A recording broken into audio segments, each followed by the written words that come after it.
This is the Net Group Investments Insights Podcast, where one or more of our experts explore a variety of views and insights that investors care about. Hello, I'm Trevor Garvin from Net Group Investments Multi-Manager.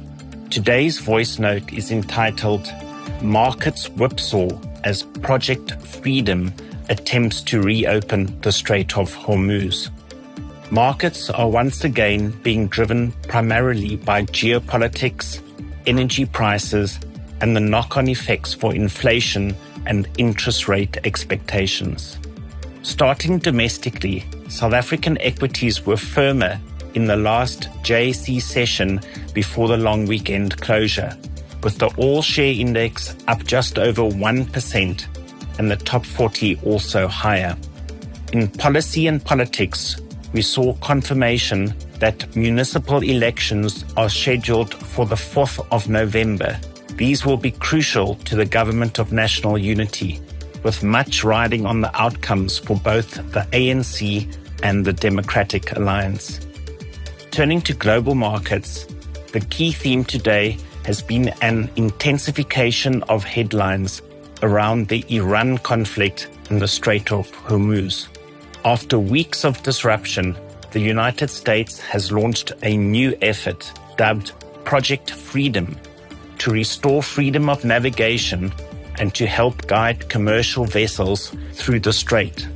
U.S. Central Command reported that 2 U.S.-flagged merchant vessels have successfully transited as an initial step, while also noting that U.S. forces are supporting the operation alongside the continued naval blockade of Iranian ports. Crucially, the strategy here is not a simple convoy for every ship. The U.S. guidance has focused on traffic management and safer routing.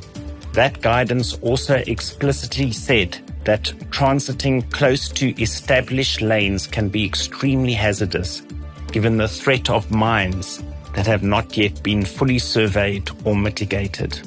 In other words, as we are moving from closed to selectively navigable, but it remains a high-risk corridor and the market is pricing that risk premium aggressively. Not surprisingly, oil has responded immediately. Brent crude surged on renewed escalation concerns, lifting by roughly 5% today, and is currently trading at around about $114 per barrel. OPEC has also confirmed a June output increase, but in the current environment, the incremental supply is being swamped by geopolitical risk and uncertainty around actual deliverability. The United Arab Emirates announced that they shall be leaving OPEC in order to have more control over their supply of oil. Gold has remained the other major release valve for uncertainty. After extreme volatility recently, gold remains elevated, trading at $4,523 per ounce, down 2% on the day. Even on days where risk assets can rally, gold has been holding up because investors are still looking for diversification and insurance against a world where energy shocks can rapidly feed back into inflation. In equities, the US market entered the week off record closes on Friday, with the S&P 500 and the Nasdaq finishing at new all-time highs as easing oil prices and strong earnings supported sentiment. But the tone has shifted today as renewed Middle East headlines pushed oil up and added to volatility. By the US close, the S&P 500 was modestly lower on the day, and the Dow and small caps were weaker, reflecting classic risk-off behavior when energy stress and uncertainty rise together. Bond markets have also reacted. The US Treasury yields moved higher during the session as investors weighed the inflation impulse from higher oil. The US 10-year yield was around the mid-4.4% area by late this afternoon. In South Africa, the benchmark 10-year yield is sitting just below 9%, up from 8.6% a week ago. keeping local bonds attractive on a real yield basis, thus also keeping the market sensitive to any further oil-driven inflation pressures. In currencies, the rand has been relatively resilient, but it remains a very direct barometer of global risk sentiment and energy pricing.